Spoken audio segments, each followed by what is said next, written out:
So children requiring adoption through Edinburgh City Council range in age from around 12 months to 5 years of age. We have sibling groups requiring adoption. Where possible, we want to keep brothers and sisters together where it's beneficial for each child. All of our children have additional needs in terms of early life trauma or disability or pre-birth exposure to drugs and alcohol, or a combination of all of these factors, sadly. As we've just said, we have more boys than girls waiting for the forever family.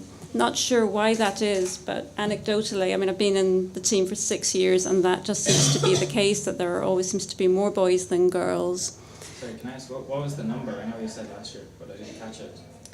What was the ratio? The ratio of boys to girls. Yeah. Well, in 2013, 258 boys and 231 girls. Okay, so significant. Yeah.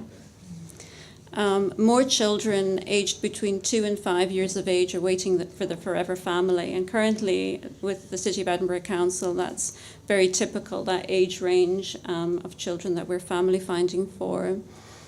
Fewer babies waiting, and I suppose that again is about modern adoption, isn't about relinquished babies.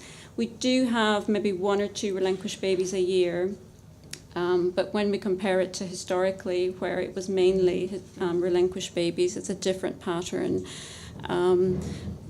You know, legally we tend to have to give birth families an opportunity to see if they can change their lifestyles and through rehabilitation. And so children inevitably tend to be over 6 months before they're registered for adoption.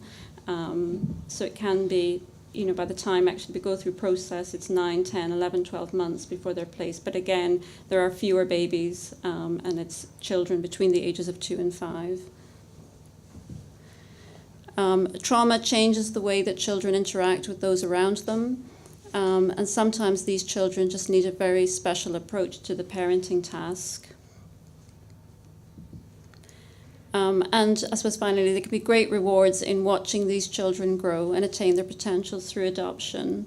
And there's just not a one-size-fits-all approach to adoption. Every child is unique, and every family is too. And that is just such a wonderful thing, I think, about adoption and what it can offer to these children. And we did the quiz, I think, at the beginning. So we can take any questions if people want to ask any questions on that. So what's the average sibling group size? Would you say there's a vast majority of individual children, or 2s, 3s? It's mainly sibling groups of 2. And I don't know why that is. I mean, we have children that are larger sibling groups, but in terms of decision making about being placed for adoption together, it tends to be two children being placed together for adoption, brothers and sisters of a similar age, or where they have maybe a special relationship in the home.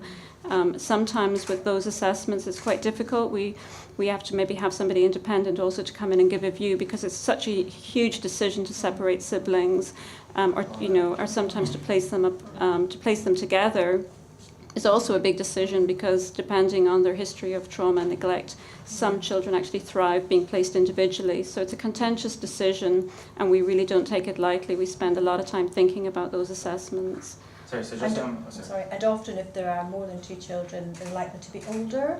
Yeah. So the older children may go down the permanent foster care route, while the younger ones may go down the adoption route. So if you've got a sibling group of 4 or 5, for example, because they're likely to be older and younger. Yeah. Mm-hmm. Right. And so am I right in thinking would the decision say then if you have 4 children, is it normally that they'd be split 2 and 2 because of you don't have many adoptive families able to take 4, or you just feel that It can be a bit of that. It can be a bit of that, and sometimes, as Bernadette said, their needs may be such that they need to have more one-to-one attention. And sometimes, I suppose, just onto that, if you have a large sibling group that have been separated for adoption, we would, where possible, be promoting a level of direct contact between the siblings within adoption.